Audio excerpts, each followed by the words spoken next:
오늘 말씀의 제목은 숫염소같이 하라인데요. 이것은 얼핏 성경적인 상식을 뒤엎는 말입니다. 왜냐하면 염소는 성경에서 흔히 부정적인 의미로 쓰이기 때문입니다. 그 예가 마태복음 25장 31절에서 34절 말씀에 나와 있는데요. 제가 한번 읽어드리겠습니다.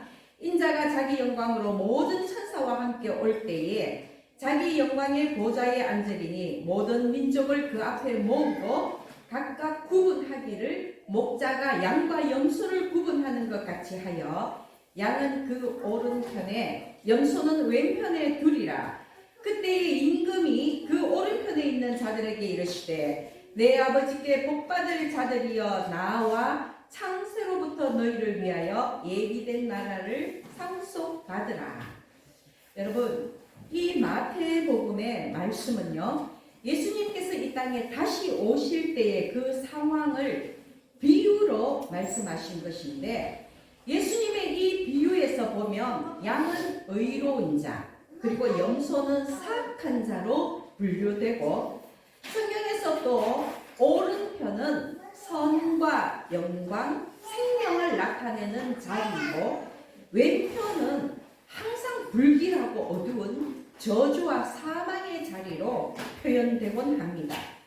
그래서 이 비유 속의 말씀 속에서 예수님의 보좌 우편에 선다는 것은 하나님의 영광과 영생의 자리에 함께 한다는 것을 의미하고요.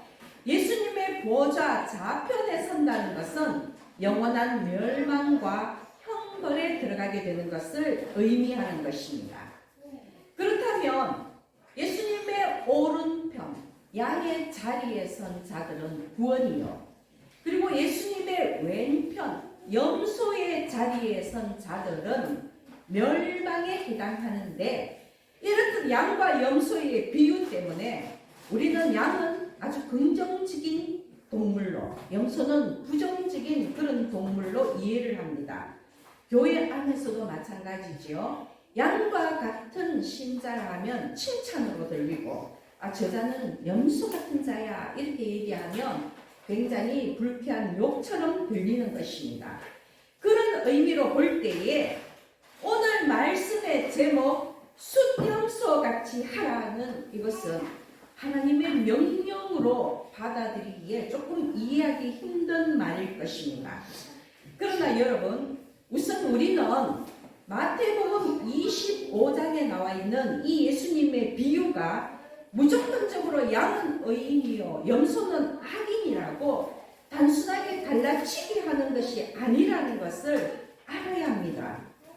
양이 의인에 비유되고 염소가 악인에 비유되는 것은 양과 염소라는 그 동물이 가진 그 개체의 특성으로 볼 때 물론 충분한 이유가 있겠지만 이 비유에서 중요한 것은요, 양이냐 염소냐 그 동물 자체보다는 마지막 심판날에는 의인과 악인으로 분류되어서 의인은 영생에 악인은 영벌에 처해진다는 그 비유라는 것을 이해해야 한다는 것입니다.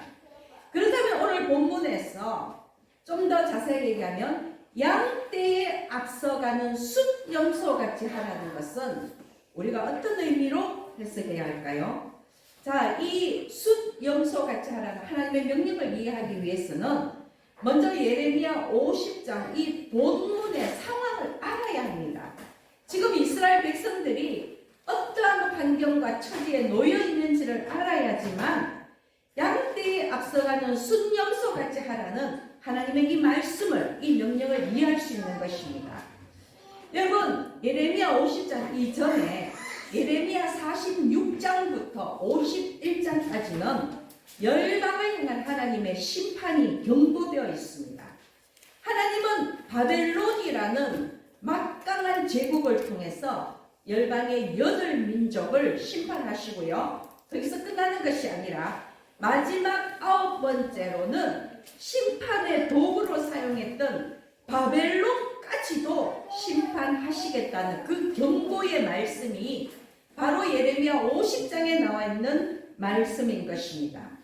바벨론은 당시 근동 지역에 있어서는 가장 강력한 나라였습니다. 하나님은 그들의 군사력을 이용해서 유다와 열방을 심판하셨습니다. 여기서 심판이라는 말씀은 바벨론이 유다와 열방을 쳐들어가서 그들을 무력으로 제압하는 것을 의미합니다. 그러나 바벨론이 심판의 도구로 쓰였다는 것은 바벨론이 의로웠기 때문이 아닙니다.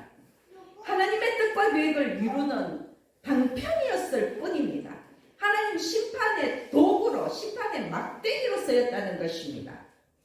바벨론 역시 다른 민족들과 다름없이 우상을 숭배하였고 그들이 하나님의 심판의 도구로 사용되기 위해서 하나님이 그들을 강력하게 만들었다는 것을 깨닫지 못하고 오히려 자신들의 능력으로 열방을 제패하였다는 그러한 착각에 빠졌어.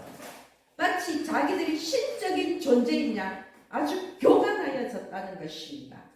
그리고 그 교만함에 덧입었어.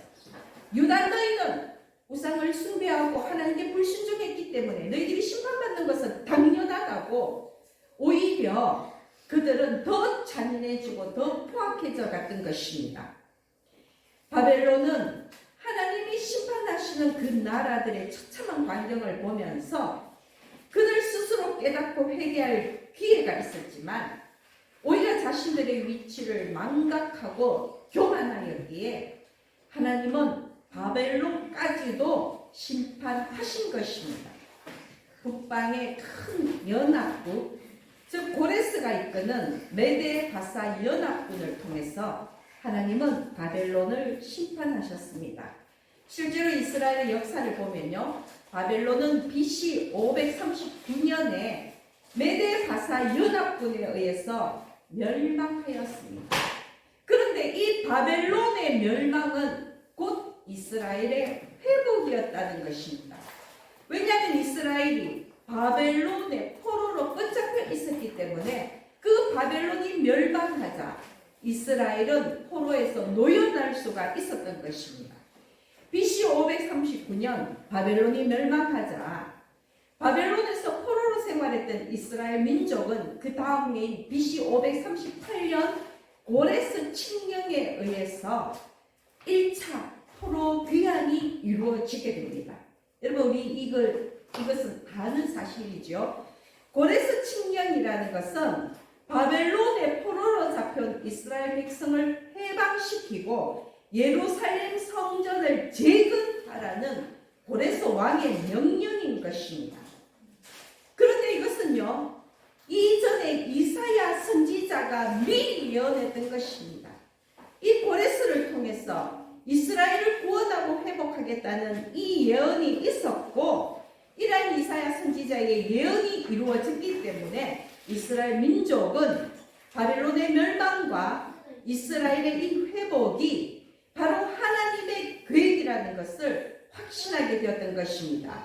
비록 완전한 정치적인 독립도 아니었고 모든 포로들이, 모든 이스라엘 백성들이 다 함께 귀향한 것은 아니었지만 바벨론으로부터 이 귀향은 본토로 돌아오는 이 발걸음은 이스라엘의 미래에 대한 꿈과 소망을 실현하게 해주는 구원사적인 사건이라는 것입니다. 그저 그들의 몸이 자유로워지는 것이 아니라 하나님께서 그들을 구원하시겠다고 약속하신 하나님의 그 말씀이 이루어진 것입니다. 그러므로 바벨론 멸망의 궁극적인 목적은 이스라엘의 회복이었던 것입니다. 바꿔 얘기하면 이스라엘을 회복하기 위해서 하나님은 바벨론을 심판하시고 멸망시키신 것입니다. 그래서 예레미야 50장 5절 말씀을 보면요, 오라 잊을 수 없는 영원한 언약으로 여호와와 연합하라고 다시 한번 하나님을 찾으며 다시 한번 구원의 언약을 맺어라는 선포의 말씀이 있습니다. 예레미야 50장은 바로 이러한 역사적 배경 속에서 이해해야 하는 것입니다.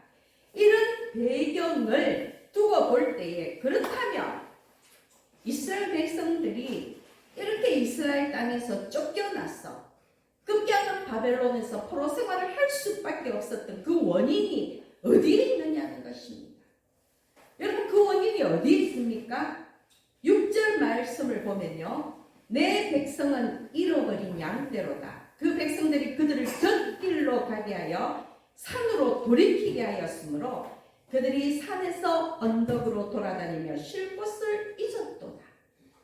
이스라엘 백성들이 바벨론의 포로로 붙잡혀갔어 포로 생활을 할 수밖에 없었던 그 원인이 바로 이 6절 말씀에 있는데요, 여기서 목자는 제사장이나 선지자나 왕과 같은 정치적 종교적 지도자를 얘기합니다.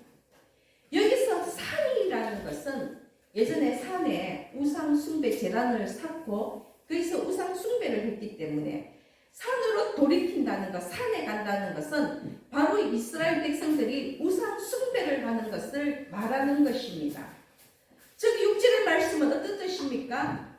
이스라엘 백성들이 바벨론에 끌려가서 포로 생활을 할 수밖에 없었던 그 원인은 바로 이스라엘의 정치적 종교적 지도자들이 이스라엘 백성들을 잘못된 길로, 곁길로 인도하여서 우상 숭배에 빠지게 만들고 하나님을 배신하게 했기 때문이라는 것입니다.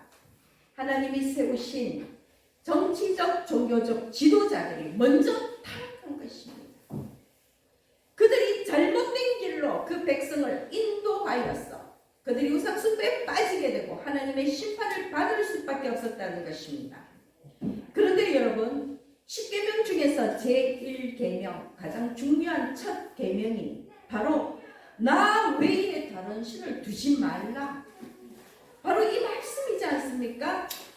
하나님이 유일신 여호와인 것입니다. 출애굽기 20장을 보면 모세가 시내산에서 하나님으로부터 받은 10계명이 나오는데 그 10가지 계명 중에서 제1에서 제4계명까지가 하나님에 대한 계명입니다. 제1은 너는 나 외에 다른 신들을 네게 두지 말라입니다. 제2는 너를 위하여 새긴 우상을 만들지 말고 그것들에 절하지도 말고 섬기지 말라입니다. 제3은 하나님의 그 이름, 하나님 여호와의 이름을 망령되게 부르지 말라입니다. 제4는 안식일을 기억하여 거룩하게 지키라입니다. 제1에서 제4계명까지 하나님이 우리에게 명령하신 것은 오직 여호와 하나님만 섬기라는 것입니다. 이 절대적이고 주권적인 명령에 순종하시기 바랍니다. 하나님의 이 명령에 순종하지 못한다면 그는 크리스찬이 아닙니다. 창조주 하나님만, 여호와 하나님만이 전능주이시며 유일하신 우리의 하나님이시라는 것을 인정해야 합니다. 그런데 제2계명은 더 상세하게 말씀하십니다. 우상을 만들어 절하고 섬기면 그 죄가 아버지로부터 아들에게로 3, 4대까지 이르고 하나님을 사랑하고 계명을 지키면 하나님의 은혜가 1000대까지 이른다고 출애굽기 10장에 자세히 기록되어 있습니다. 여러분, 죄는 3, 4대까지인데 하나님의 은혜와 복은 1000대까지라고 이해를 한다면 참으로 하나님은 자비와 긍휼이 넘치시는 분이 분명합니다. 그러나 죄가 3, 4대까지 이른다면 과연 그 가문이 온전할까요? 과연 그 유업을 이어갈 수 있을까요? 과연 그 생명이 보존될 수 있을까요? 여러분, 하나님의 말씀을 허투루 듣지 마시기 바랍니다. 죄가 3, 4대까지 이른다는 하나님은 그 입의 말씀을 분명히 지키십니다. 이스라엘이 애굽에서 노예로 속박당했던 그 시기가 무려 430년입니다. 여러분, 또한 이스라엘 그 왕국이 북이스라엘과 남유다로 분열하여서 오늘 예레미야 50장 BC 538년 바벨론의 포로로부터 본토로 귀환할 때까지 이 시기가 몇 년인지 아십니까? 약 390년입니다. 하나님께 불순종하고 하나님을 떠나 있었더니만 그들이 심판받고 이방 나라에 끌려가 노예로 포로로 생활했던 그 시간이 430년, 390년이라는 이 시간이라는 것입니다. 이것이 과연 우연이겠습니까? 그 죄가 3, 4대까지 이른다는 하나님의 말씀이 성경의 증거로 그대로 드러나 있는 것 아닙니까? 3, 4대 동안 몇백 년 동안 그들이 고통받았던 그 원인이 어디에 있겠습니까? 하나님께 불순종하고 하나님을 떠나 있었기 때문입니다. 그리고 그 근본 원인은 오늘 6절에서 말씀처럼 이스라엘에 하나님께서 세우신 그 목자들이 양들을 제대로 돌보지 않았기 때문인 것입니다. 이스라엘 백성들을 곁길로 가게 하였기 때문입니다. 예레미야는 젊은 시절 목자였습니다. 그는 목자 생활을 한 선지자였기 때문에 양들을 어떻게 돌봐야 하는지 그 비유 역시 여러분 목자의 경험에서 나온 독특한 표현입니다. 목축의 현장을 누구보다 잘 알고 있었다는 것입니다. 그래서 지금 여기 양들을 곁길로 인도한다라는 이러한 표현이 있는데요. 광야에서는 양떼나 염소떼들이 쉴만한 물가나 푸른 초장을 찾아서 여러분 끝도 없이 반복적으로 그 길을 다니기 때문에 이러한 양떼들이 지나가는 곳에는 수많은 길들이 나 있다는 것입니다.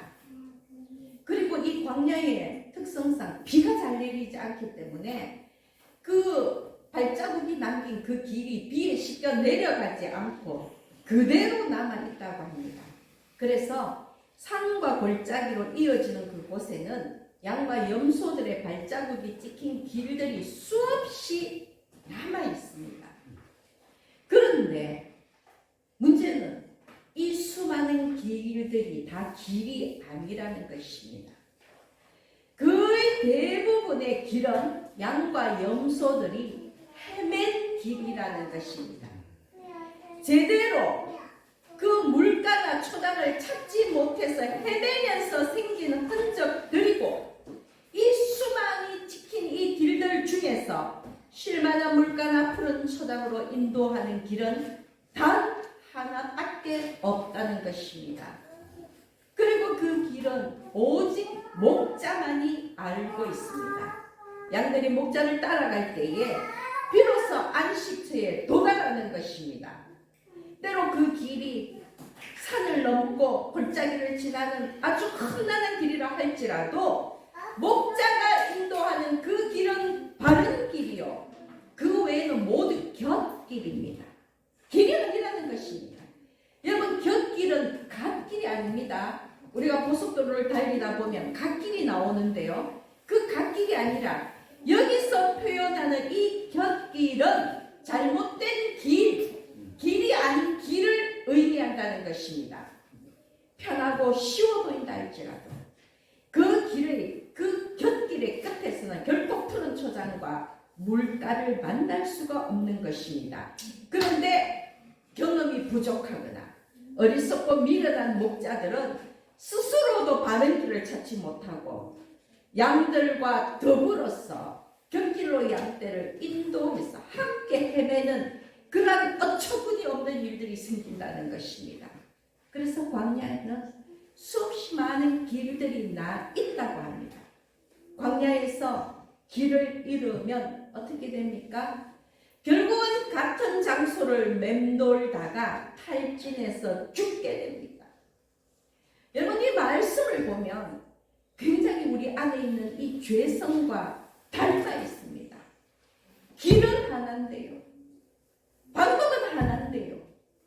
그런데 그 바른 길을 찾지 못하고 다람쥐 쳇바퀴 돌듯이 똑같은 죄를 반복해서 저지르는 것이 우리의 죄성이라는 것입니다. 잘못된 것인 줄 압니다. 아는데 그 죄의 고리를 끊지 못하고 자꾸만 그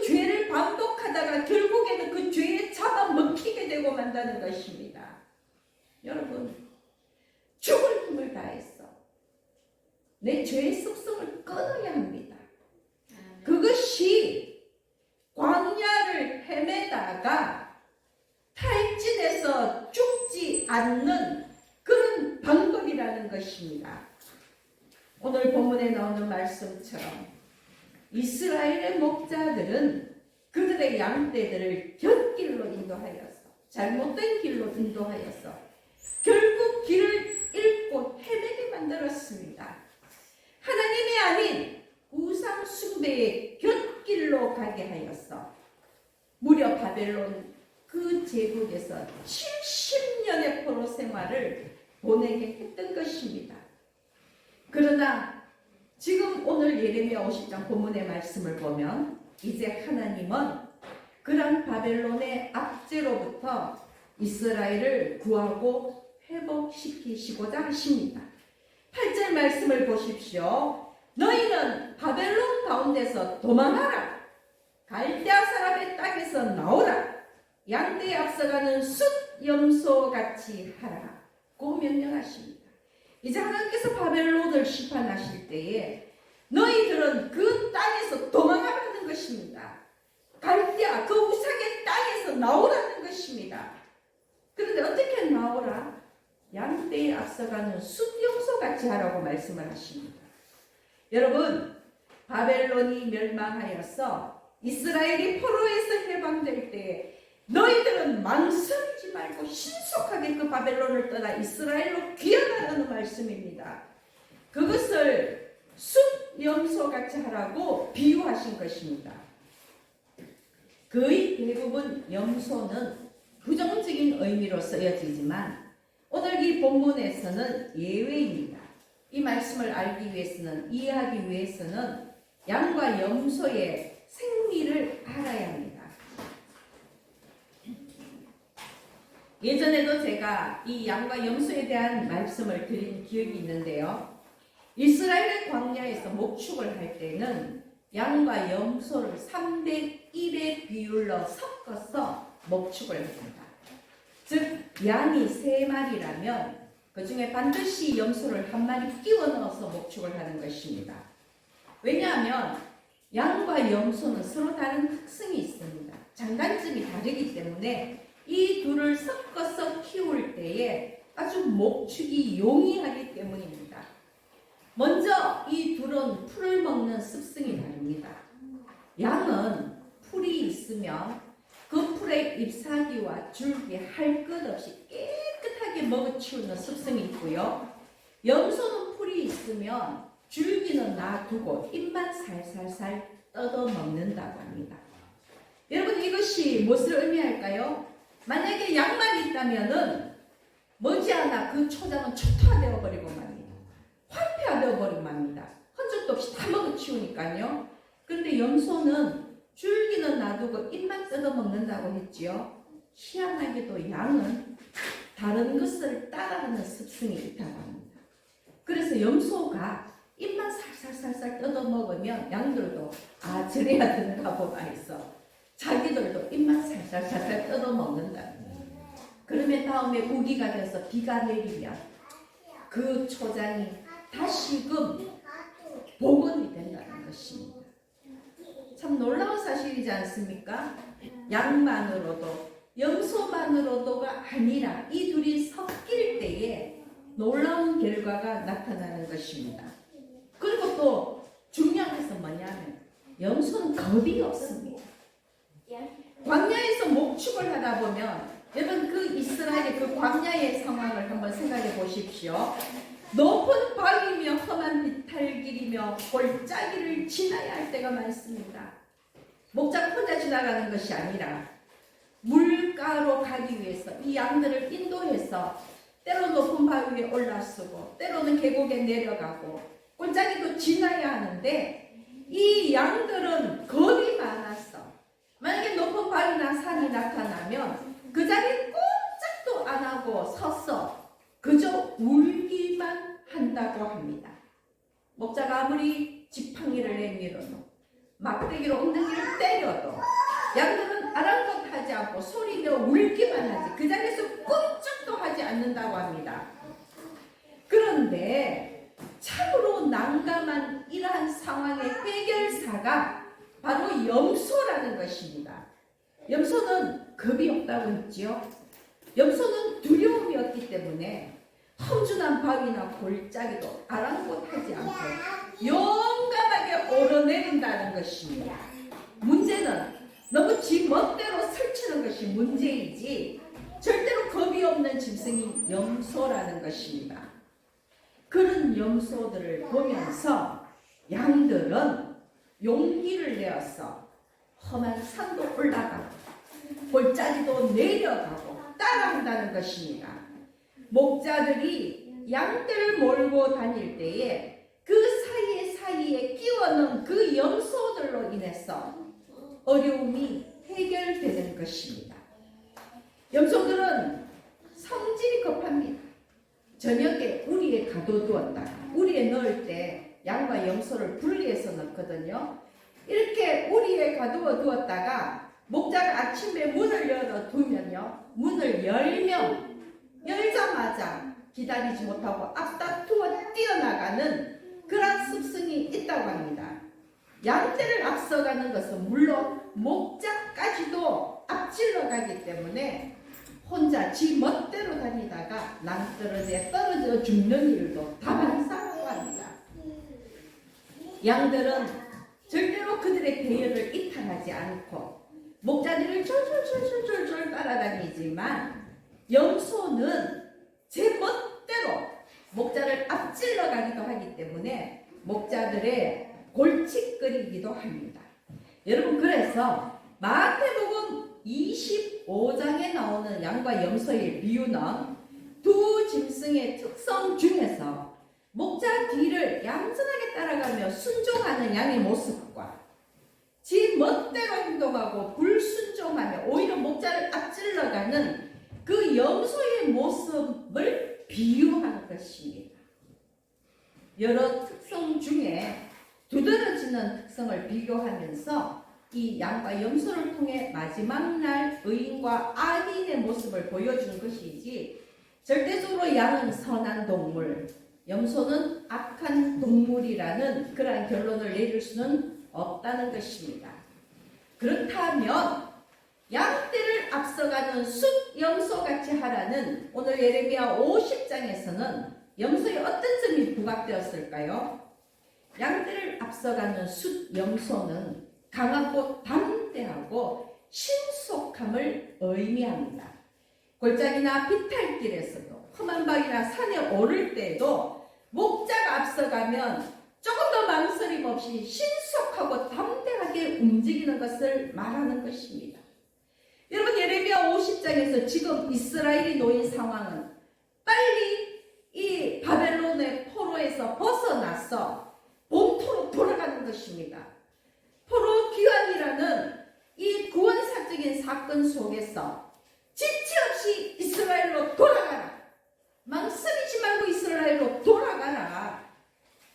이스라엘로 신속하게 돌아가라는 그 명령을 숫염소의 특성에 빗대어서 표현한 것입니다. 본토로 귀환한다 해도 이스라엘을 재건하고 예루살렘 성전을 재건한다는 이 엄청난 숙제 앞에서 두려움 없이 강하고 담대하게 그 일을 해내라는 하나님의 명령인 것입니다. 그것이 양떼에 앞서가는 숫염소같이 하라는 말씀입니다.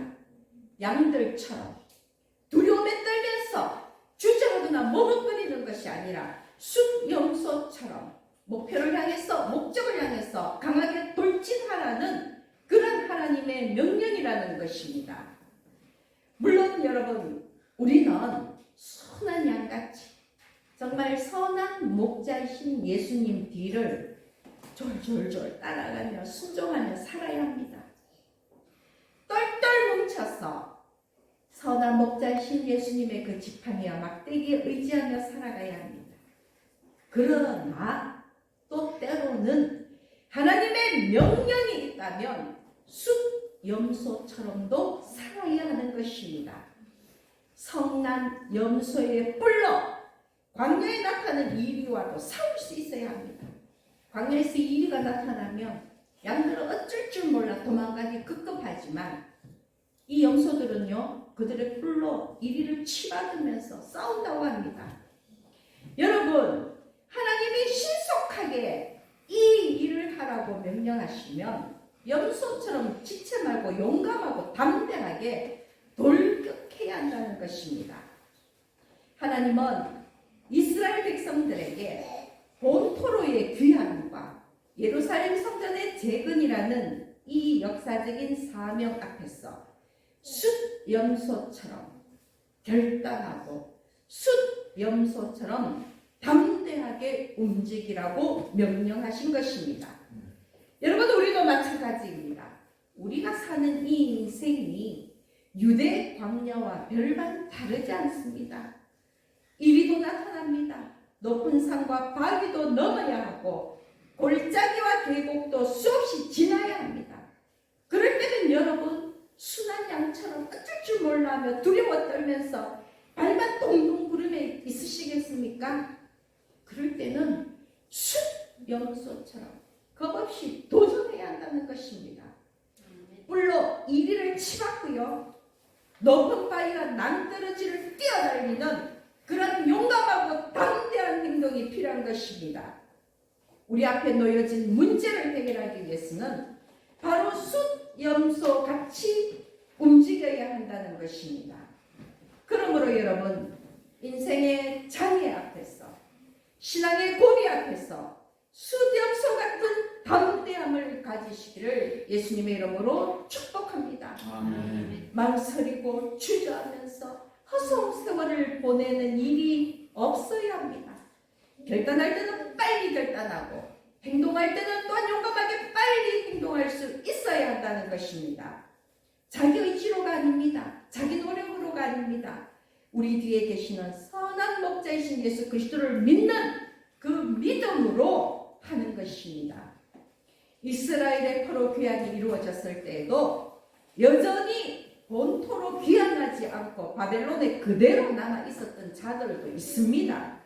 모든 포로들이 다 본토로 돌아간 것이 아니라는 것입니다. 이 이방나라 바벨론에 남아있던 자들은요, 이미 바벨론의 그 풍속에 젖었어. 포로로서 살아가는 그 삶에 적응했기 때문에 본토 귀환이라는 또 다른 불확실한 미래에 도전하지 않은 것입니다. 그들은 곁길에서 헤매고 있었던 것입니다. 그것은 길이 아닌데요. 곁길은 길이 아닙니다. 잘못된 길입니다. 오직 하나님께서 명령하시는 그곳을 향해서 가야 하는데도 불구하고 바벨론에 그대로 남아 있었던 자들, 여러분, 두려워 떨면서 그저 그 포로로서의 그 삶에 안일하게 만족하며 살아가는 자들도 있었다는 것입니다. 그러나 여러분, 우리는 달라야 합니다. 우리는 하나님의 명령 앞에서 숫염소같이 움직여야 합니다. 길은 오직 하나이지 않습니까? 곁길로 가서도 안 되고 뒤로 물러나서도 안 되고 같은 잘못을 반복해서도 안 됩니다. 히브리서 10장 38절에 보면 나의 의는 믿음으로 말미암아 살리라. 또한 뒤로 물러가면 내 마음이 그를 기뻐하지 아니하리라는 이 말씀을 명심하십시오. 믿음으로 숫염소처럼 돌진하시는 여러분 되시기를 바랍니다. 바벨론에서 귀환한 이스라엘 백성들은 본토와 성전을 재건했습니다. 이스라엘을 다시 일으켜 세웠습니다. 물론 쉬운 일이 아니었습니다. 오랜 시간이 걸렸습니다. 많은 물질이 필요했습니다. 그들의 노동력, 수고와 헌신은 물론이요, 안과 밖에 있는 그 방해 세력까지도 싸워서 이겨야만 했습니다. 그러나 결국 그들은 그 모든 난관을 헤치고 그 모든 어려움을 이기고 그들의 꿈과 소망을 이루었습니다. 이스라엘을 다시 세웠습니다. 예루살렘 성전을 재건했습니다. 두려움과 의욕을 물리치고 믿음의 담대한 걸음을 멈추지 않았기에 가능한 것입니다. 오늘 우리의 사정도 다르지 않습니다. 하나님이 주신 기업과 우리의 가정과 우리의 교회를 재건하고 지켜야 합니다. 큰 일이든 작은 일이든 하나님께서 우리에게 맡기신 일은 양떼에 앞서가는 순염소 같이 해야 합니다. 사랑하는 여러분, 두려워하시기 바랍니다. 하나님이 우리와 함께 하십니다. 양떼에 앞서가는 순염소 같이 하라는 하나님의 그 말씀을 붙들고 우리의 교회를 위하여, 우리의 가정을 위하여서 참으로 믿음으로 전진하시는 여러분이 되시기를 바랍니다. 그리하여 오늘 함께 말씀을 나눈 여러분 모두는 죄악의 삶에서, 불순종의 삶에서 빠져나와 회복되고 구원받고 하늘의 신령한 은혜와 땅의 충만한 복을 마음껏 누리시기를 예수님의 이름으로 축복합니다. 기도드리겠습니다.